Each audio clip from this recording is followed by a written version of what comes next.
que la Guinée a besoin encore de réformes dans le secteur. Et le plan de la République ne lésine pas sur les moyens, est engagé résolument pour porter cette ambition au-delà de ce que nous espérons aujourd'hui. Alors, une dernière question, et c'est par là que nous sortons. Et là, je m'adresse à nos citoyens guinéens que vous êtes.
Bonsoir l'Afrique et bonsoir le monde, bienvenue mesdames et messieurs, vous êtes en direct de Conakry, la capitale de la Guinée, d'où nous émettons en ce moment et nous intéressons à ce pays qui se prépare à un double scrutin législatif et référendaire reporté depuis le 1er mars et aujourd'hui encore on essaye de se pencher sur la question mais sous un prisme un peu plus avancé. Le président Alpha Condé peut-il ou va-t-il se présenter pour un prochain mandat?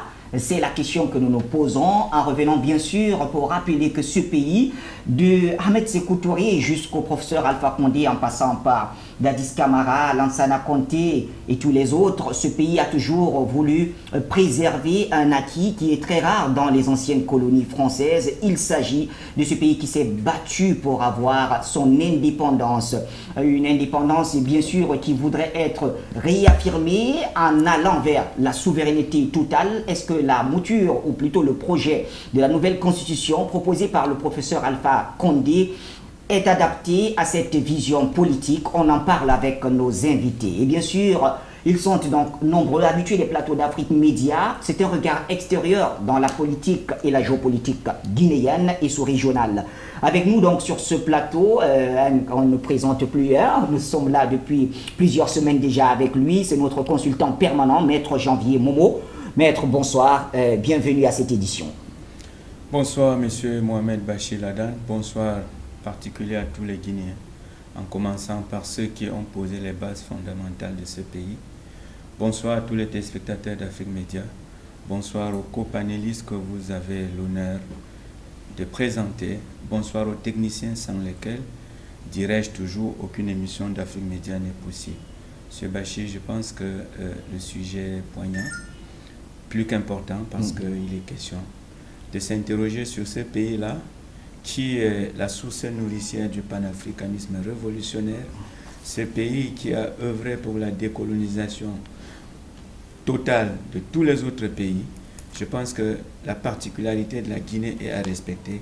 Au cours de notre émission, nous allons nous atteler, tant bien que mal, à apporter des clarifications aux Africains, à dire la vérité aux Africains, parce que, comme d'habitude, la ligne éditoriale d'Afrique Média le prévoit, nous avons touché la chose du doigt.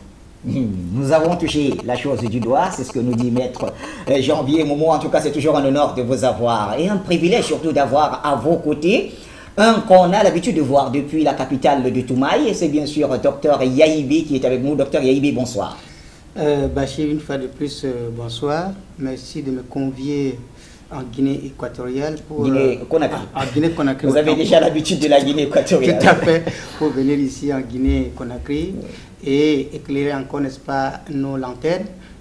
Avant mon propos, je voudrais d'abord remercier et saluer le peuple guinéen qui nous a accueillis, en tête desquels son Excellence Monsieur Alpha Condé, qui a voulu réellement que nous soyons ici pour essayer une fois de plus de discuter, d'avoir un débat sur la situation qui prévaut en Afrique et plus précisément en Guinée. Je remercie également les techniciens. Sans eux, nous ne sommes rien, et sans nous, ils ne sont rien. Ceux de Douala et également ceux qui nous accompagnent ici en Guinée-Conakry. Et déjà, pour vous dire que nous sommes dans la traçabilité, ou sur la traçabilité de feu Ahmed Sékou Touré, qui a été pour l'Afrique et pour les Guinéens d'ailleurs une source intarissable et qui nous a apporté la lumière, et surtout la lumière du développement. Vous savez, il a lancé un mot, il disait vaut mieux vivre dans la pauvreté que de vivre dans la richesse. Je pense que en réalité, être libre dans sa pauvreté, voilà, et d'être esclave dans l'opulence. Et les Guinéens doivent aujourd'hui se frotter les mains par rapport à ces slogans. Et c'est celui-là qui a apporté d'ailleurs le mieux fondé de tous les Guinéennes et Guinéens. Une fois de plus, sans oublier celui qui est actuellement au pouvoir et qui ne fait que développer, une fois de plus, n'est-ce pas, tous les secteurs d'ailleurs, pour permettre aux Guinéens de vivre aisément et dans la liberté. C'est un point de vue. En tout cas, on en parle au cours de cette édition, et bien sûr, il faut rappeler, bien sûr, qu'on fait ici allusion aux autorités qui ont, comment dirais-je, permis la présence d'Afrique Média. Bon, puisqu'on n'a pas été invité par les autorités, il faut bien préciser cela, pour éviter tout amalgame. Nous avons bien sûr sur ce plateau également un autre qu'on ne présente plus, habitué des plateaux d'Afrique Média, homme politique, analyste géopolitique. Il s'agit du président Bandakani qui est avec nous. Président Bandakani, bonsoir. Bonsoir mon cher Bachir. Bonsoir au peuple de Guinée, Guinée-Conakry. Un grand peuple. Et d'ailleurs, ça a beaucoup d'émotion que je suis dans ce grand pays. Mon copanéliste, Maître Momo, tout à l'heure, rappelait la résonance historique de la Guinée dans la galaxie panafricaniste. Depuis les temps les plus primordiaux du panafricanisme, n'est-ce pas? Le moment guinéen, à travers Sékou Touré, est une séquence puissante, forte, qui a retenti dans tous les coins du monde entier. Oh, la Guinée, ce n'est pas n'importe quel pays, la Guinée-Conakry. Ce n'est pas n'importe quel pays dans le champ africain. Les Africains ne peuvent pas être indifférents au destin et au sort de la Guinée-Conakry. Ce n'est même pas une affaire. Peut-être les Guinéens peuvent être surpris de voir l'intérêt que l'Afrique accorde à ce pays. Non, il faut que la mémoire historique soit réchauffée pour que les gens comprennent que l'Afrique ne peut pas laisser, ne peut pas être indifférente au destin de la Guinée-Conakry. Donc ça a beaucoup d'émotion que je suis ici, n'est-ce pas, invité par Afrique Média, qui est dans cette tradition, n'est-ce pas, du panafricanisme concret, d'aller sur le terrain, examiner les faits, afin de faire correspondre la théorie, n'est-ce pas, au fait. C'était heureux d'être là. Je ne peux pas commencer sans saluer M. Momo qui est là depuis. Tout à fait. Je voudrais vous féliciter pour le travail. Mais voilà. Et je voudrais vous féliciter pour le travail qui a été fait. Vous avez déblayé le chemin avec les techniciens, tous ceux qui ont contribué. Je voudrais dire chapeau. Non vient seulement se joindre au travail qui a commencé. Je voudrais saluer mon ami Yaïbé, un grand politologue. Je suis très fier de partager le partage avec lui. Tout à l'heure, Bachir, j'ai été impressionné par votre entrée. Vous savez, il y a une atmosphère aujourd'hui, en Afrique en général, et en Guinée particulièrement, qui me rappelle l'atmosphère de 58. Laquelle, ça? Lorsque le grand Sékou Touré devait négocier l'indépendance de ce pays. Oui. Il faut rappeler que le PDG du Sékou Touré, du président Ahmed Sékou Touré... Le PDG, le parti donc. Le parti d'Ahmed Sékou Touré, guinéen, à l'époque, n'était que la branche locale du Rassemblement démocratique africain, oui, qui était la première grande organisation panafricaniste d'Afrique. C'est-à-dire c'est le premier mouvement panafricaniste, c'est-à-dire qui assumait l'unité continentale du destin de l'Afrique et s'était organisé politiquement à travers un parti panafricaniste, c'est-à-dire implanté dans tous les pays africains. Il faut le rappeler. Oui. Et à l'époque, donc, il y avait un grand mouvement indépendantiste qui balayait tout le continent africain. Et le président Ahmed Sékou Touré a incarné ça à un niveau très élevé. Et vous savez qu'à l'époque, il faut rappeler, le président Ahmed Sékou Touré, il n'est pas le premier résistant de la Guinée, Guinée-Conakry. C'est-à-dire avant lui, la Guinée-Conakry a une grande tradition de résistance à la colonisation, comme beaucoup de pays africains.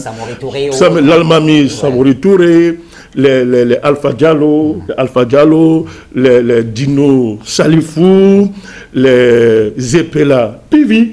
Donc, toutes les régions de la Guinée, toutes les 4 régions historiques de la Guinée, ont marqué l'histoire de l'Afrique par des résistances. Donc, avec Sékou Touré, ça va seulement culminer à un niveau, n'est-ce pas, à son point le plus élevé. Le plus élevé.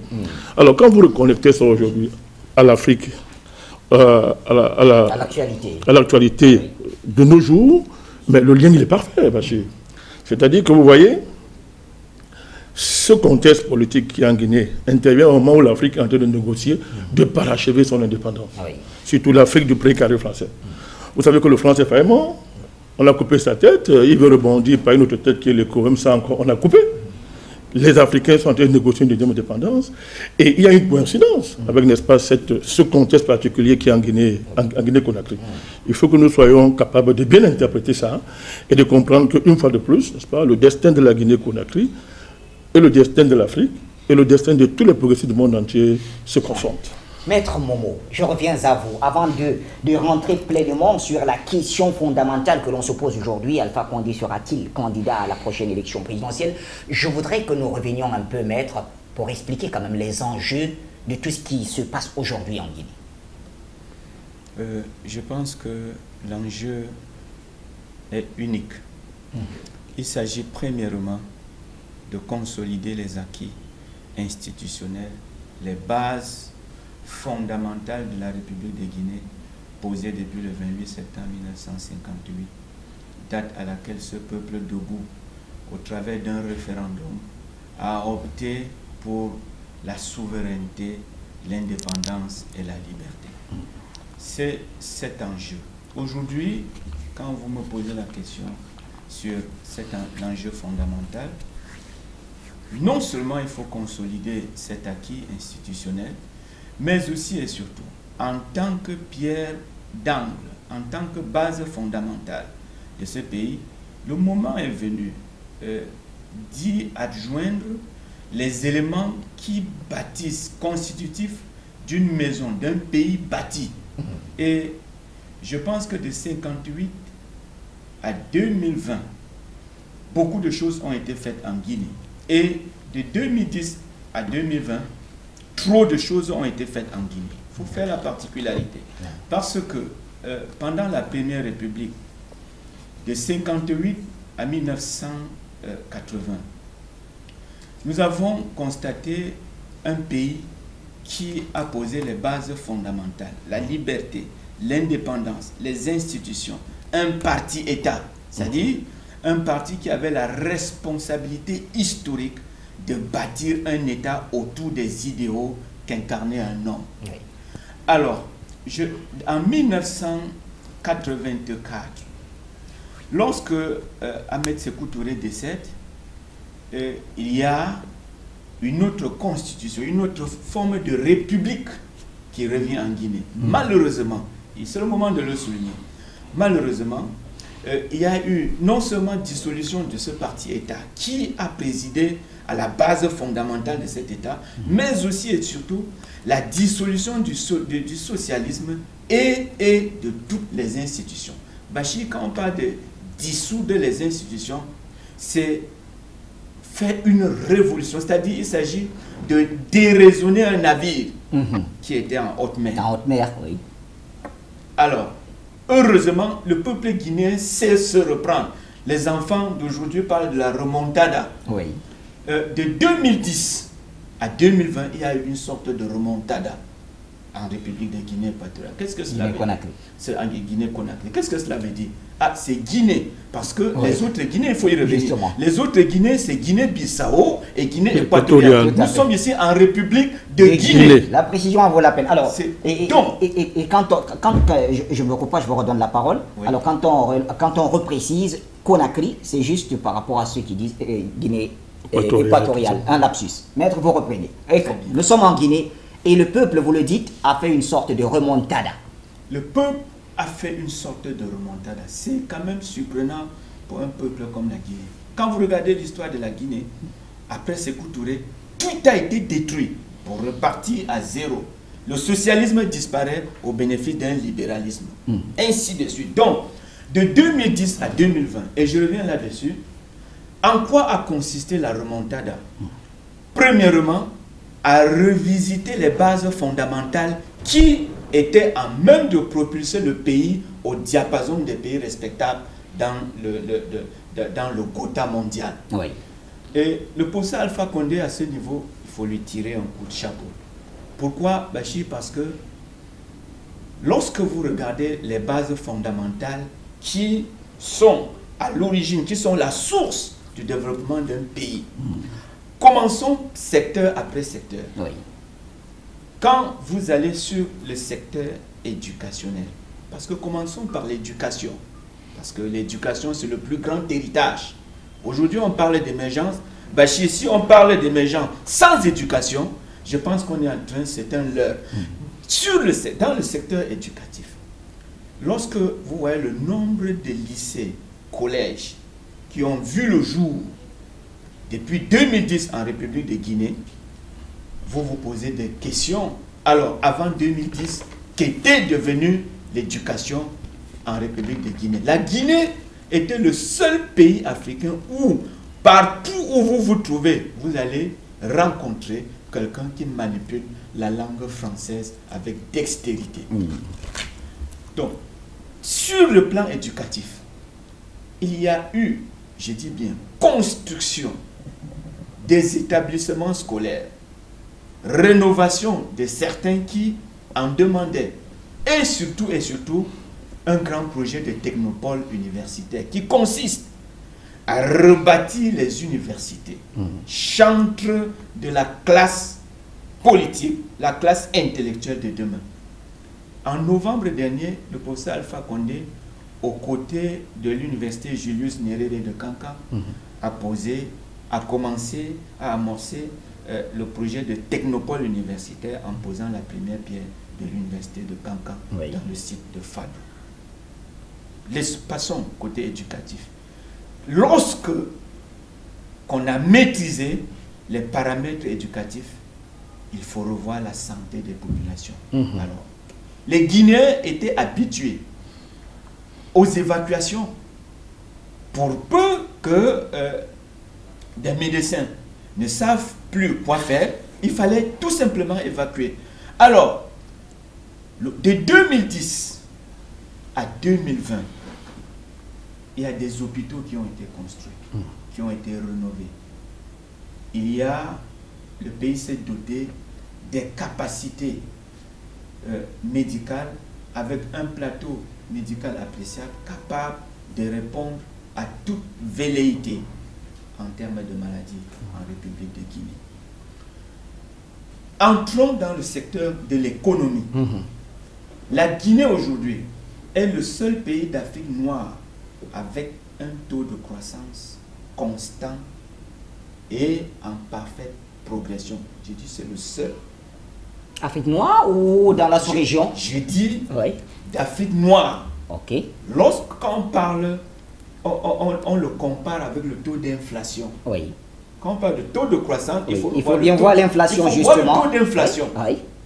Alors, la Guinée a les meilleurs paramètres, les meilleurs voyants à l'heure actuelle sur le plan économique. Qu'est-ce que cela veut dire? Cela veut dire que le chômage qui est ambiant, je le rappelle, est capable d'être résorbé si l'impulsion économique suit au niveau, si l'organisation en termes de recrutement suit l'impulsion économique que nous avons aujourd'hui au niveau de la République de Guinée. Alors, M. Bachir, de 2010 à 2020, la diversification du partenariat, qui coûte aujourd'hui très cher politiquement, il faut le dire, au procès Alpha Condé, a permis que des multinationales s'installent en Guinée, non pour piller la Guinée, non pour faire des bilans déficitaires, si ce ne sont des bilans nuls, et justifier le non-paiement d'impôts, mais des industries qui non seulement payent des impôts, mais regorgent une grande partie du chômage. Alors, sur le plan politique, le parachèvement de cette remontada, c'est naturellement doter le pays d'une nouvelle constitution. M. Bachir, oui. C'est un projet que seuls les Guinéens ont le pouvoir d'approuver ou de désapprouver, parce que le procès Alpha Condé leur a offert l'occasion de se prononcer à travers le référendum. Ce n'est pas une modification constitutionnelle, non, c'est un projet de nouvelle constitution qui n'est pas soumis aux représentants du peuple, comme on l'a vu partout en Afrique. Je dis bien partout en Afrique, et même dans le monde, parce que la Douma russe vient de statuer sur un projet. Tout à fait, il y a à peine 24 heures. Il y a à peine 24 heures de modification constitutionnelle. Mais en Guinée, fidèle à la grande tradition des référendums, le gouvernement guinéen a dit c'est le peuple guinéen seul, responsable, libre, indépendant depuis le 28 septembre 1958, qui décidera si oui ou non ce projet de constitution peut les intéresser en termes d'armes,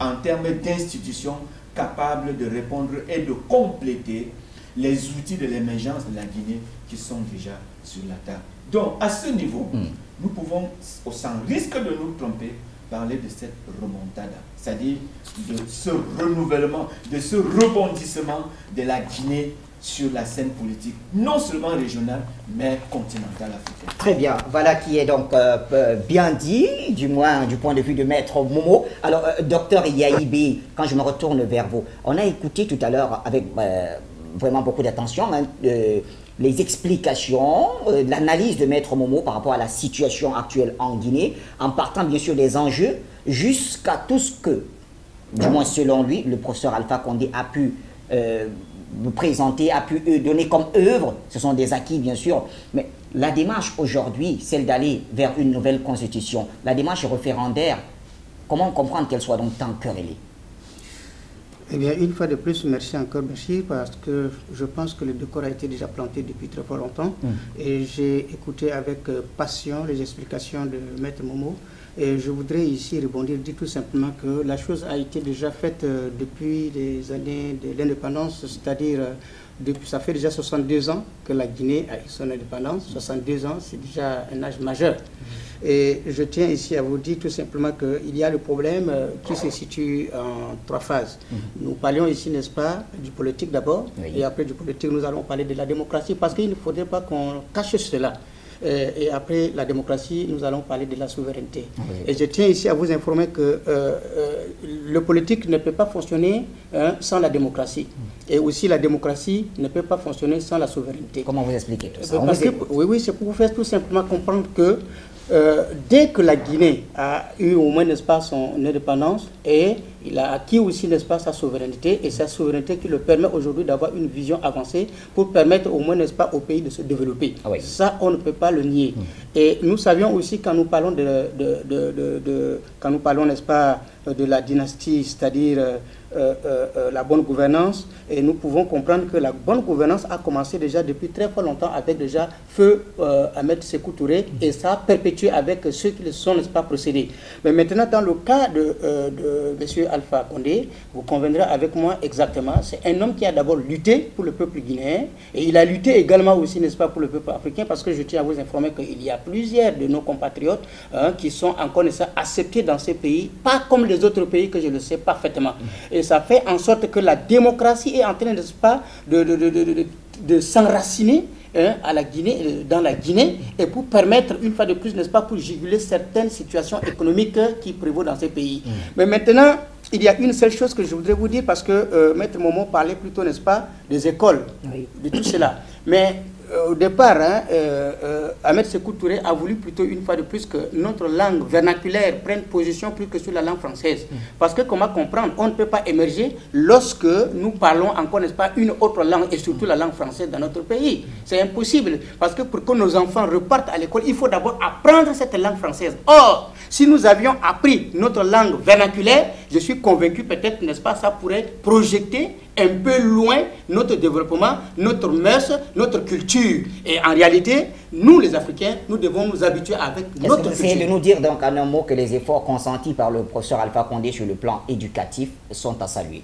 Bien sûr, c'est à saluer, et c'est pour cette raison qu'il veut apporter au moins, n'est-ce pas, beaucoup de choses, n'est-ce pas, des éléments propulseurs au moins de la refondation. Si déjà M. Alpha Condé voudrait présenter le référendaire au peuple guinéen, parce que c'est une vision. Un peuple sans vision, c'est un peuple qui est voué à l'échec, automatiquement. Bon, il faudrait plutôt, n'est-ce pas, qu'il impulse encore un nouveau souffle, n'est-ce pas, à la Guinée, mais surtout en partageant avec tout le peuple guinéen les envies ou peut-être la volonté de faire progresser le pays. C'est dans cette optique-là, en réalité, je trouve que c'est une très bonne chose. Bon, mais maintenant, il faudrait que les Guinéens même comprennent, parce que l'impérialisme a aujourd'hui pris le pas sur tout ce que nous faisons en Afrique. Et il faudrait plutôt, n'est-ce pas, que nous sortions de l'impérialisme. Il ne faudrait pas qu'on laisse au moins, n'est-ce pas, l'impérialisme prendre possession des acquis que nous avons véritablement eus. Écoutez, j'ai souvent l'habitude de le dire. Vous savez, lorsque les poissons se trouvent dans la mer, ou peut-être, n'est-ce pas, dans une rivière, vous conviendrez avec moi que le pêcheur qui y arrive pour pêcher, les poissons penseraient que ces pêcheurs-là viennent, au moins, n'est-ce pas, les donner la bonté. Non, les pêcheurs ne viennent que pour essayer de les pêcher et de les mettre dans la marmite. Et c'est ce qui s'est fait en Afrique et avec les Occidentaux. Quand nous voyons au moins, n'est-ce pas, les Français, moi je vais pointer du doigt, quand nous voyons les Français qui arrivent chez nous en Afrique, les gens pensent que ces Français-là nous apportent au moins, n'est-ce pas, l'or et les diamants.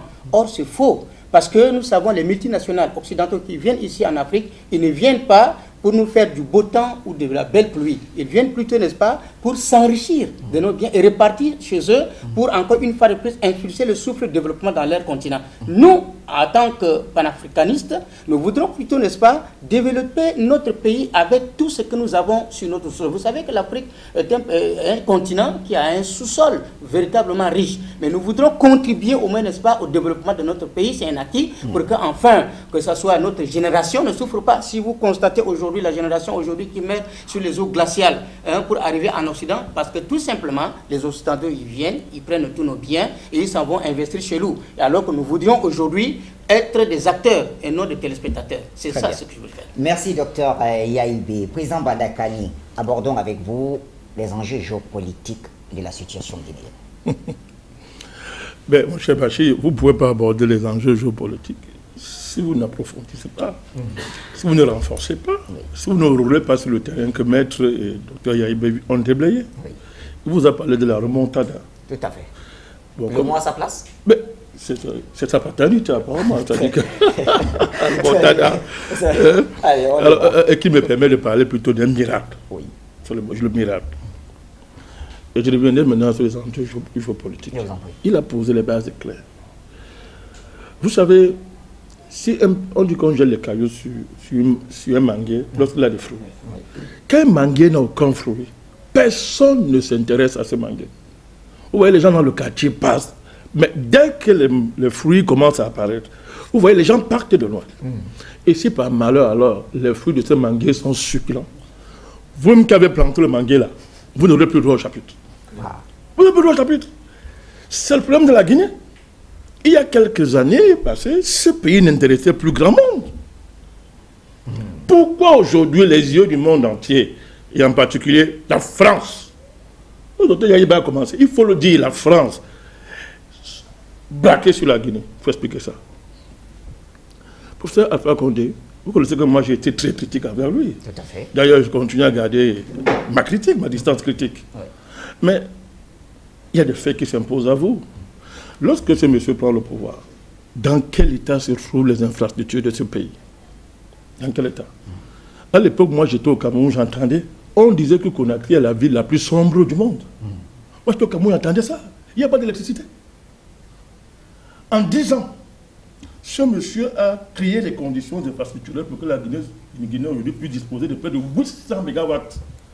C'est-à-dire, miracle, 800 mégawatts. Barrage de Koleta, barrage de Swapipi. Et la Guinée va exporter l'énergie électrique vers les pays voisins. Je parle du Burkina, de la Sierra Leone, du Gambie, du Sénégal, même en Côte d'Ivoire. Est-ce que vous vous rendez compte, Bachir? En 10 ans. En 10 ans. Et il ne va pas s'arrêter là. Quand le maître a convoqué l'éducation, oui, il a expliqué très bien l'architecture intégrée qui a été se mettre en place depuis les primaires, les maternelles, en passant par le secondaire, jusqu'aux technopoles universitaires. Oui. Mais là où la révolution d'Alpha est plus palpable, c'est qu'auparavant, comme dans tous les pays africains, c'était des écoles à vocation de distribution de diplômes aux gens. On appelle ça les formations diplômantes, qui permettent d'avoir des écrivains, des juristes, oui, des gens qui sont intelligents, mais à un moment donné, qui ne peuvent pas développer un pays.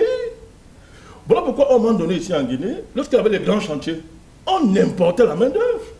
Ce sont les Sénégalais, on n'a rien contre eux, on parle de fer, les Ivoiriens et autres, et Burkinabés, qui venaient travailler. Pourquoi? Il n'y avait pas d'ouvriers qualifiés. C'est-à-dire que le niveau intermédiaire, indispensable pour construire un pays, c'est-à-dire entre l'enseignement primaire et l'enseignement universitaire, le niveau intermédiaire, c'est-à-dire la capacité du pays à produire les ouvriers qualifiés nécessaires à son décollage économique et industriel, n'existait pas en Guinée. Mais le professeur on a réglé ça avec les écoles d'aide de métier. Oui. On est déjà à 6 dont les bases sont posées. Je crois une ou deux vont être réceptionnées d'ici l'année prochaine. Oui.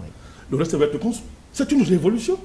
Parce que désormais, la Guinée va disposer d'ouvriers qualifiés pour amorcer son décollage économique et industriel. Au niveau des routes, oui, révolution encore. On est aujourd'hui à 17 160 km de routes construites en 10 ans.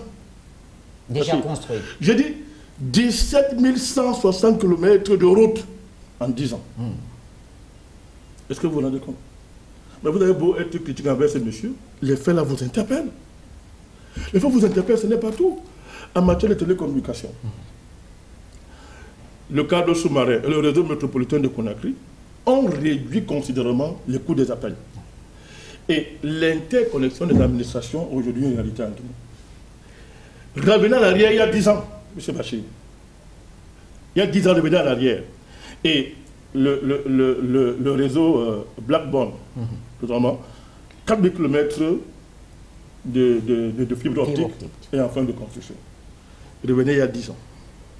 Ça veut dire que les conditions de base de la digitalisation du pays sont posées. Vous connaissez le miracle qu'il va encore faire? Vous me dites?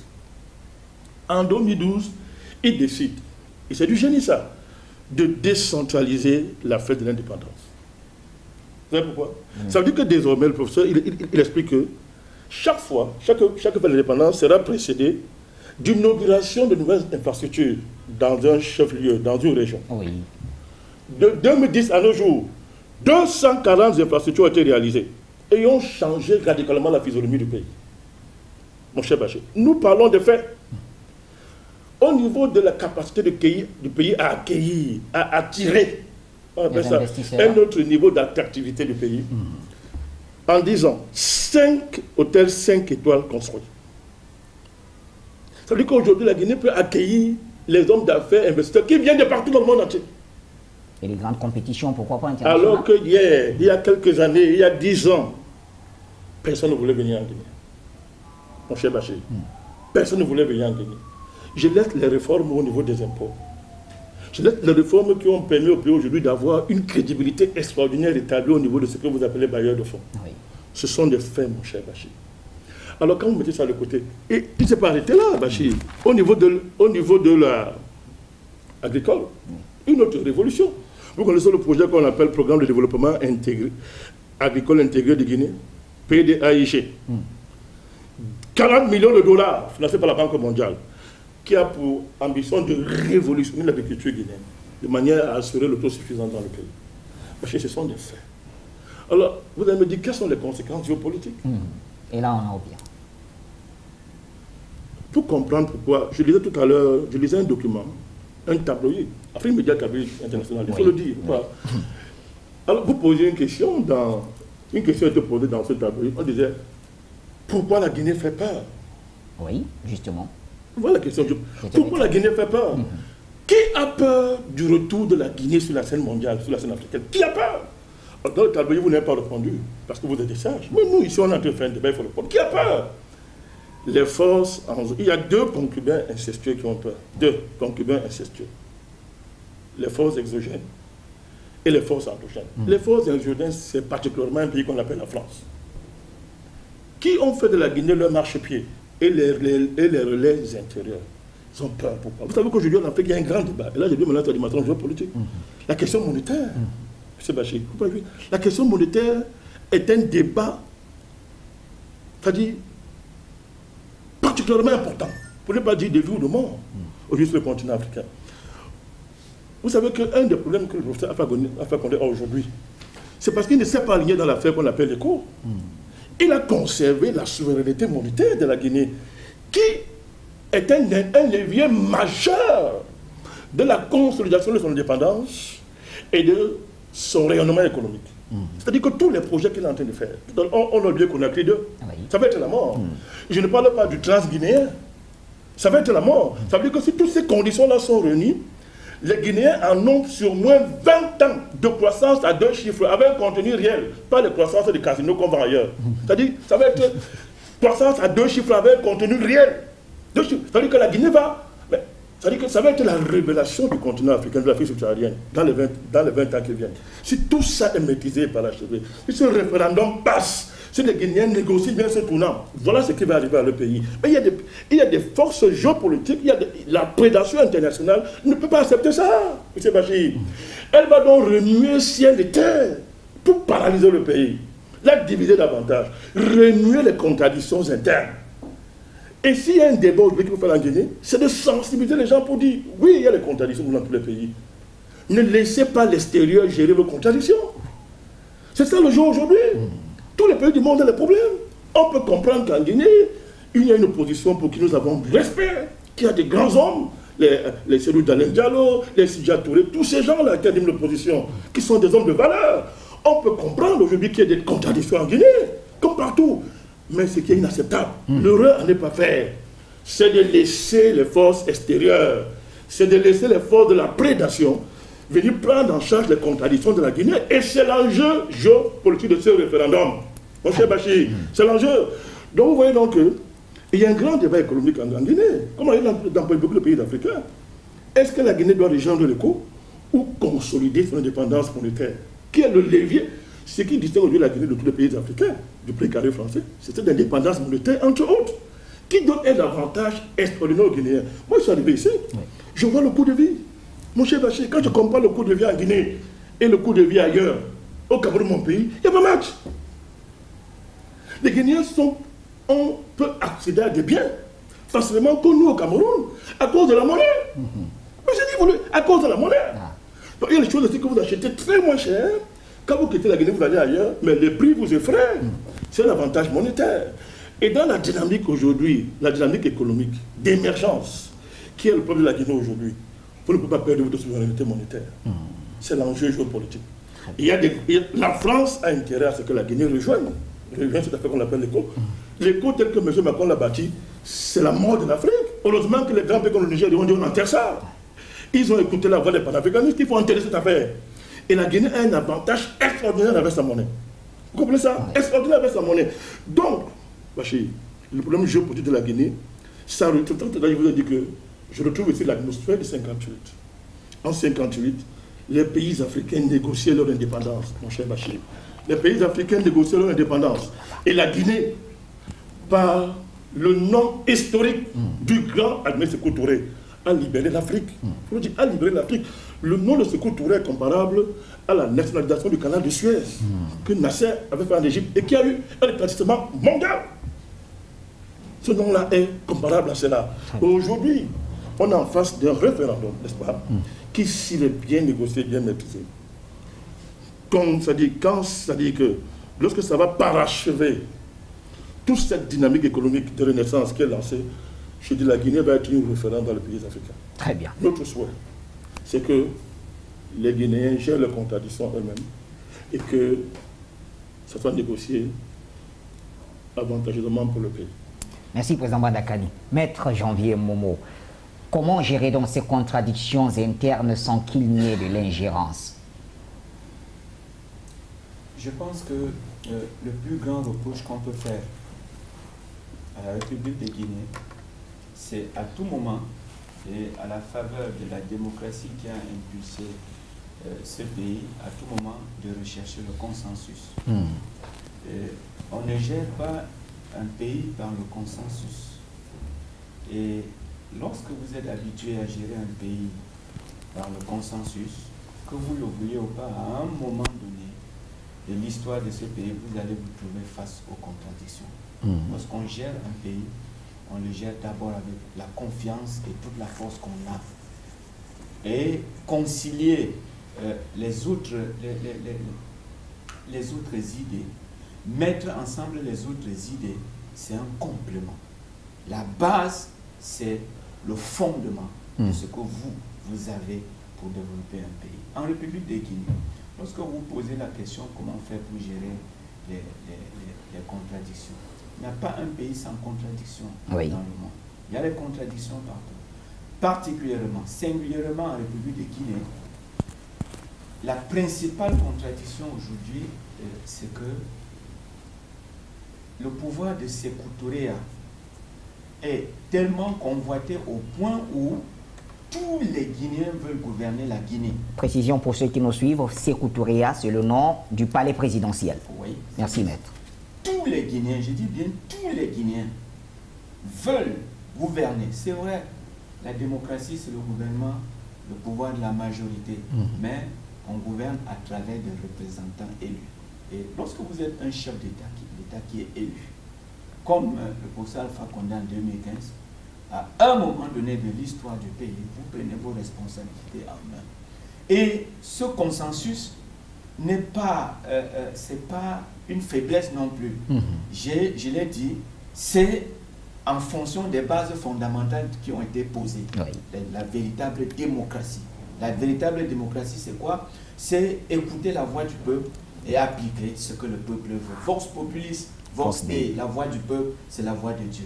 Donc, les contradictions de la Guinée, M. Bachir, résident beaucoup aujourd'hui en ce que beaucoup de Guinéens ne comprennent pas encore comment est-ce que la Guinée a traversé ce long désert pour se retrouver aujourd'hui vers un territoire qui reçoit des pluies en termes économiques, qui reçoit des pluies en termes sociaux, qui reçoit des gouttes de pluie en termes politiques. Si nous revenons sur le plan politique, il faudrait que ce soit clair et que ce soit clairement entendu. Le nouveau projet de constitution, M. Bachir, lorsque vous regardez le cheminement, il y a des consultations qui ont été menées par le Premier ministre du gouvernement, des consultations citoyennes, pour que les Guinéens rencontrés, les acteurs politiques se prononcent.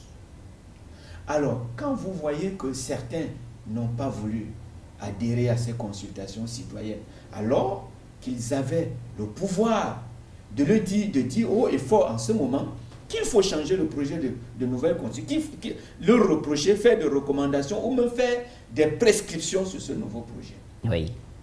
Lorsque dans le schéma, les consultations citoyennes prennent fin, il y a un autre processus qui a été observé Lequel? À savoir les parlementaires et le président de la Cour constitutionnelle.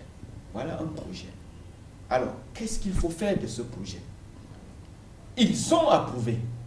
Ils ont dit, à notre niveau, il n'y a aucune récrimination, sauf que, comme le président veut que ce soit le peuple en dernière analyse qui donne le quitus, qui donne l'onction, il faut bien qu'on passe par voie référendaire. Alors, quand vous posez la question dans votre, en disant, le professeur Alpha Condé sera-t-il candidat à la prochaine élection présidentielle? Premièrement, il ne faut pas insulter le peuple guinéen. Parce que c'est ce peuple qui décidera si le professeur Alpha Condé sera candidat ou non à travers ce référendum. Parce que si le non prévaut, bien évidemment, le projet de nouvelle constitution sera voué aux gémonies. Oui. Il faudra revoir un autre texte qui va gouverner sur le plan institutionnel et politique la République de Guinée. Alors, pendant que vous poursuivez, c'est qu'il y a une précision. Alors, c'est-à-dire qu'ici, il ne s'agit pas de dire que la Constitution est là. Il s'agit de demander au peuple si oui ou non, oui, il veut d'une nouvelle Constitution. Oui.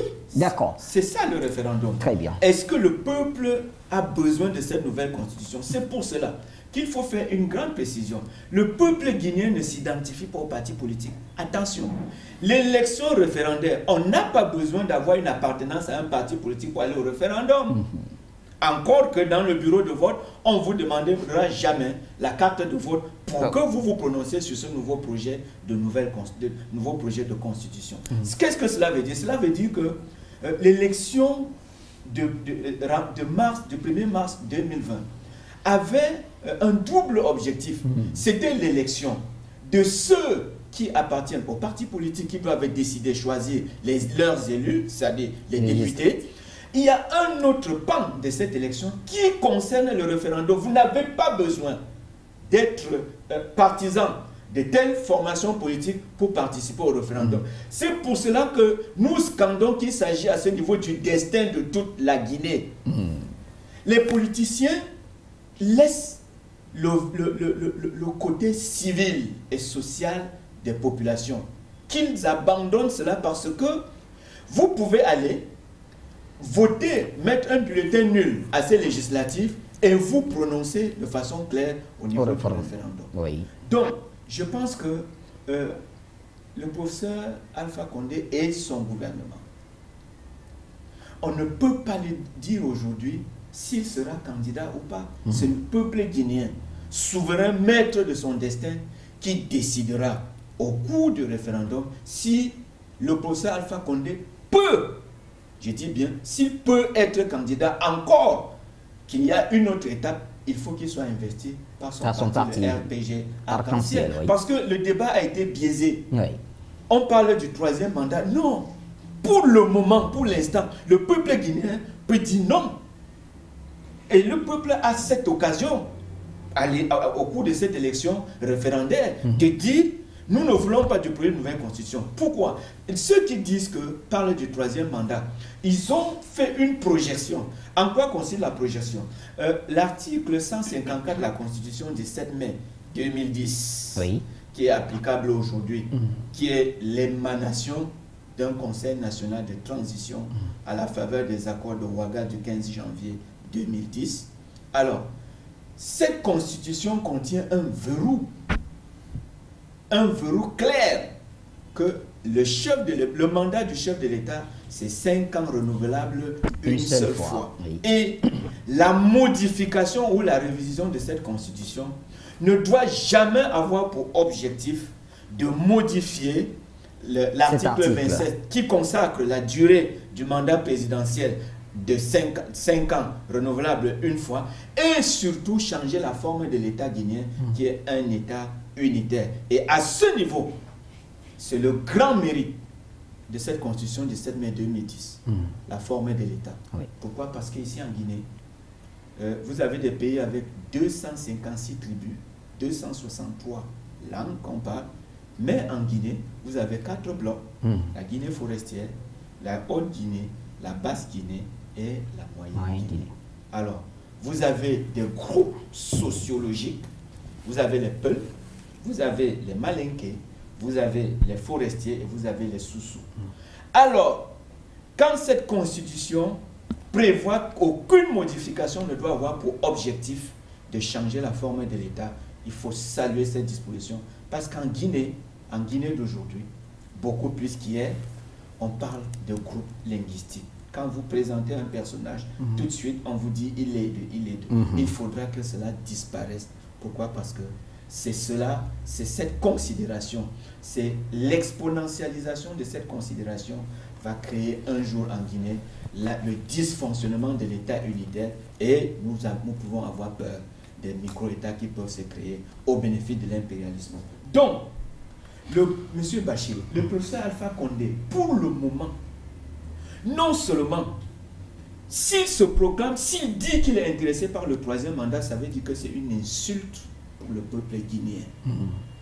Par contre, à l'issue du référendum, si les Guinéens votent pour un oui à une nouvelle constitution, alors les cartes sur la scène politique changent. On repart à zéro. Il faut repartir et consulter ce nouveau projet de constitution qui proposait 6 ans renouvelables une fois pour les mandats présidentiels. Et revenons, M. Bachir, et je suis par là sur ces mandats, le nombre de mandats. La géopolitique mondiale aujourd'hui a compris, avec l'éveil de la conscience africaine, qu'il faut actionner non les foyers de déstabilisation anciens, connus, empiriquement connus, mais qu'il faut créer d'autres, c'est la limitation des mandats. Quand vous voyez les régimes stabilisés, les pays qu'on dit riches aujourd'hui, M. Bachir, ce sont des pays qui se sont construits. Cette richesse s'est construite avec des mandats présidentiels, conséquents. Je dis des mandats présidentiels conséquents. Aujourd'hui, en Afrique, vous parlez de 4 ans, 5 ans. Oui. Est-ce qu'un chef de l'État peut développer un pays en Afrique en 5 ans, président Bandakani, le temps de monter les dossiers de financement, le temps, dans d'autres pays, les États-Unis et tous les autres, ils sont capables, même 3 ans. Pourquoi? Parce qu'il y a une fortune qui a été constituée. Nous, il faut aller vers la coopération. Il faut monter les dossiers de financement. Ils prennent combien de temps? Ils se concrétisent en combien de temps? Les financements sont positionnés en combien de temps? La mise en œuvre, en combien de temps? Il faut revoir la question de ces limitations.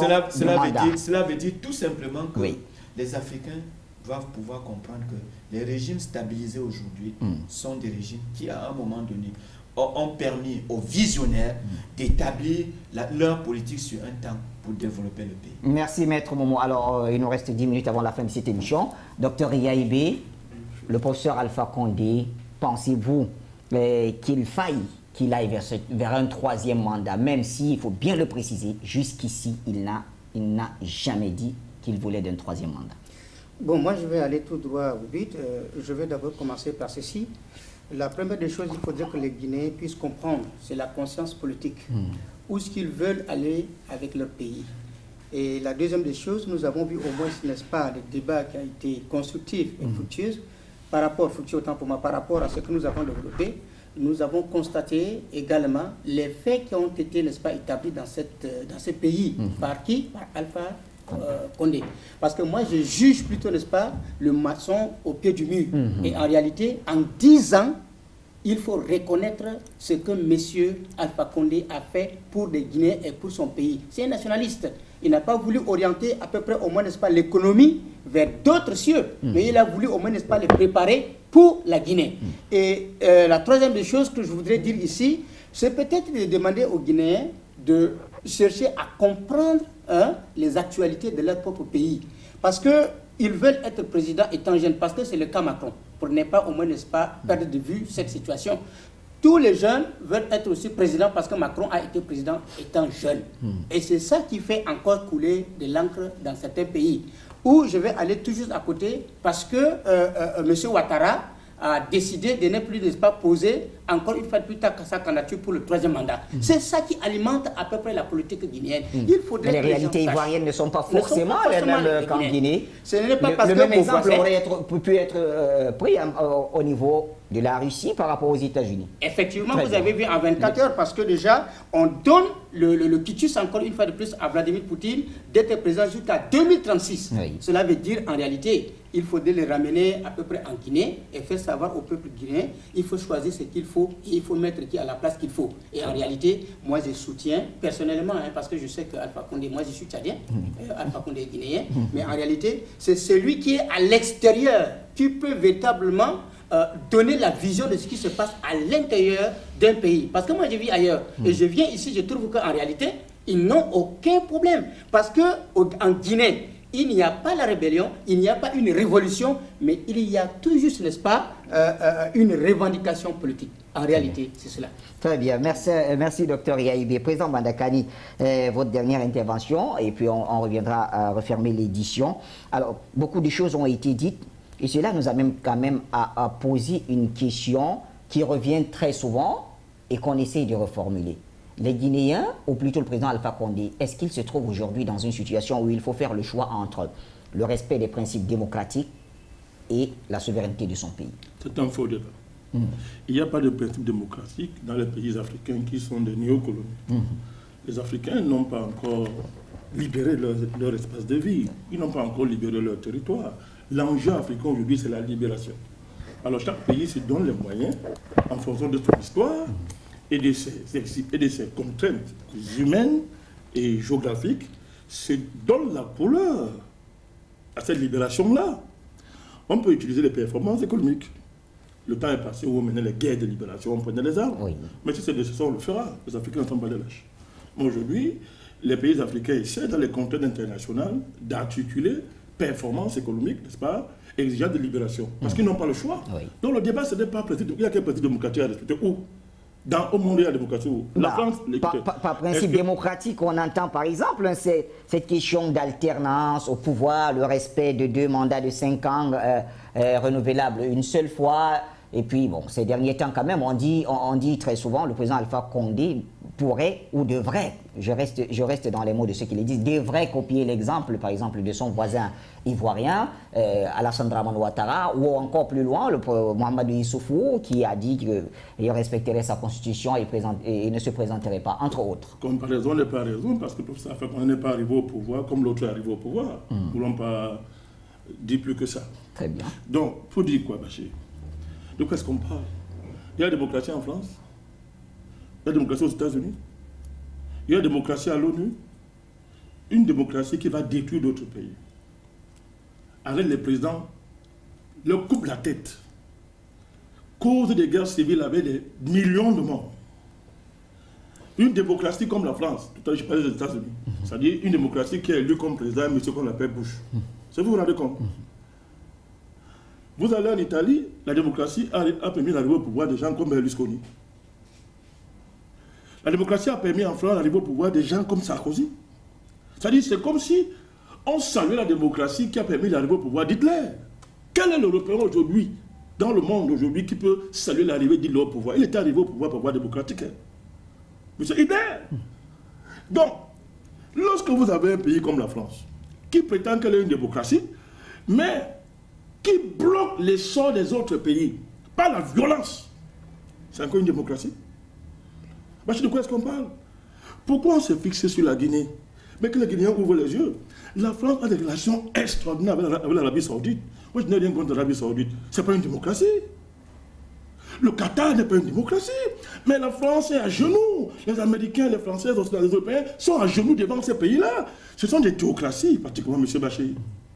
C'est quoi cette affaire-là? Donc, c'est une affaire que c'est selon la tête de quelqu'un. Donc, comme la tête du professeur ne plaît plus, actuellement, on centre la démocratie sur lui. Mais si la démocratie est universelle, mais qu'elle s'impose partout de la même manière. Le roi du Maroc, le Maroc c'est une royauté, mon cher Bachir. Est-ce que vous savez qu'au Maroc, permettez l'expression, on baise la main du roi? Il est même commandeur de croyants. Ça rappelle l'Almami, c'est Touré à l'époque. L'Almami, c'est Touré, les Almamis, c'est-à-dire les gens qui cumulent le pouvoir religieux et le pouvoir politique. Mais est-ce que la France s'empêche de magnifier le Maroc, de dire que c'est l'un des pays les plus émergents du monde? Mon cher Bachir, vous voulez qu'on parle? De quoi est-ce qu'on parle? Donc, pourquoi cette insistance? C'est le cas de la Guinée. L'enjeu, ce n'est pas la démocratie. Et nous sommes là pour dire aux Guinéens, en toute humilité, qu'ils ouvrent les... Là, je n'étais pas là. L'enjeu, c'est qu'on a peur de l'émergence de ce pays. Ça va bousculer l'ordre des choses. Il y a des gens qui ont décidé que la Guinée les appartient. Il y a des gens qui ont décidé que ce pays ne va jamais décoller. Et ces pays-là, on les connaît. Ces puissances-là, on les connaît avec leurs locaux. C'est eux-là, ce sont ces forces-là qui brûlent la lecture des événements en faisant croire qu'il y a un problème de démocratie en Guinée. Il n'y a pas. La Constitution, Benoît l'a dit, c'est un brillant juriste. Les deux mandats, le mandat renouvelable une fois. C'est dans la Constitution. C'est terminé, c'est là-dedans. Donc on va encore brûler le pays, pourquoi? Les gens voulaient 2 mandats. Hein? C'est-à-dire, tu fais 2 mandats, tu pars. C'est dans la Constitution. L'affaire est réglée, non? Donc, le débat n'est plus là, parce que c'est déjà là. Vous allez brûler un pays pour ce que vous avez déjà obtenu. Sauf si, mon cher Bachir, sauf si on veut personnaliser le problème politique. Et là c'est plus le débat politique. C'est-à-dire, on est en train de personnaliser que ça devient l'affaire de Alpha ou l'affaire de Selou Dalen Diallo ou bien de Sidia Touré et les autres. Non, ce n'est pas une affaire de personnaliser. C'est le destin du pays qui est en jeu. La constitution, la nouvelle qui arrive là, cette constitution-là a déjà réglé l'affaire du mandat. Et moi, je l'ai lu. C'est une bonne constitution. Mais ce n'est pas moi, je ne dois pas remplacer les Guinéens. Ils vont trancher dans le cadre du référendum. Mais nous, on dit seulement que, attention, ne brûlez pas un pays pour ce qui est déjà là. Donc actuellement, aujourd'hui, rien ne peut justifier que les Guinéens se dérangent encore. Ils ont déjà obtenu ce pourquoi on se bat. Maintenant, l'autre affaire où on dit que le fichier, nous on laisse passer de faire son travail. Bon, maintenant, que la francophonie fiche le camp. C'est une organisation qui n'a pas de place en Guinée. Mais il faut parler de... Quand les gens dorment, on dit l'eau qui dort, il ne faut pas réveiller l'eau qui dort. Les Africains n'ont pas la mémoire fermée. Donc, que la francophonie reste tranquille, elle n'a rien à dire à cette affaire. Donc, la CEDEAO fera son travail et les Guinéens vont trancher. C'est ce que je voulais dire, Bachir. Par là, nous sortons. La France, aujourd'hui, la 40e République. 5e République. Elle demande une 6e République. Il faut changer la Constitution. Quel est le pays africain qui va aller se mêler là-bas?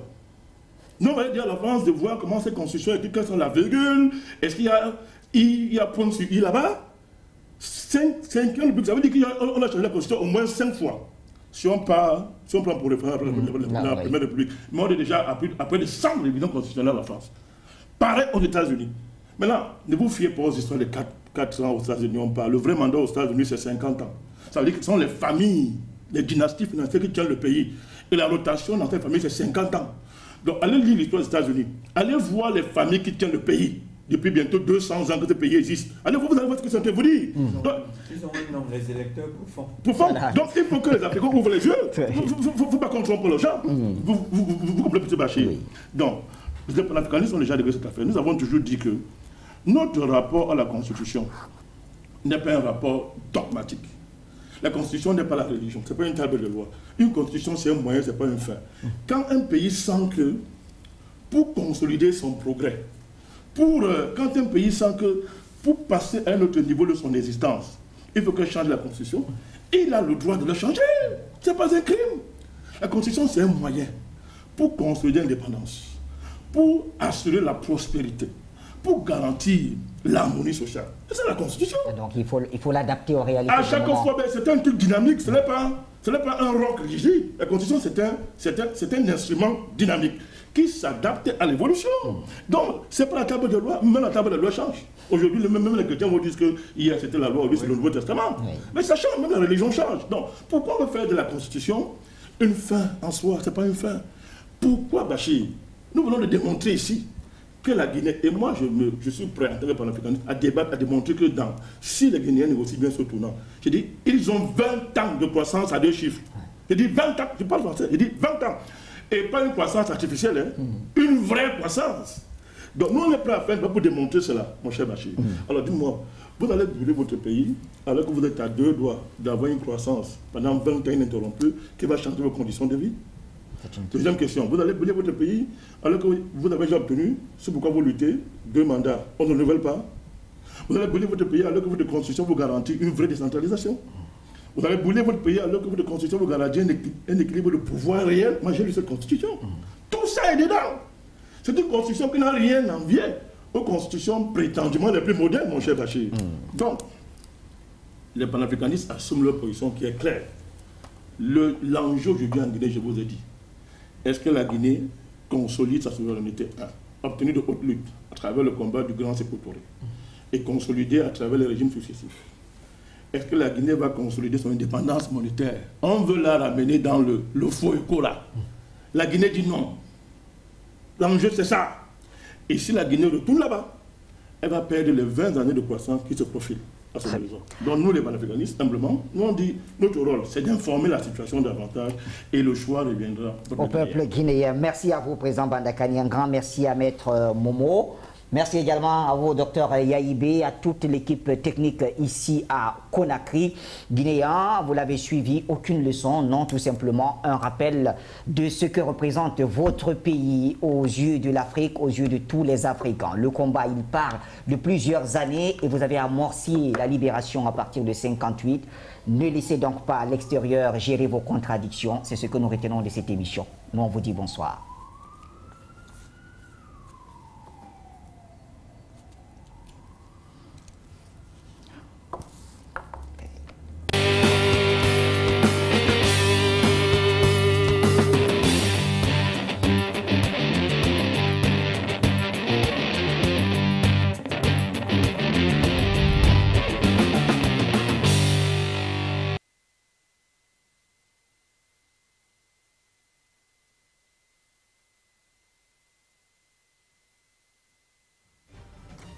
Afrique Média, le monde, c'est nous.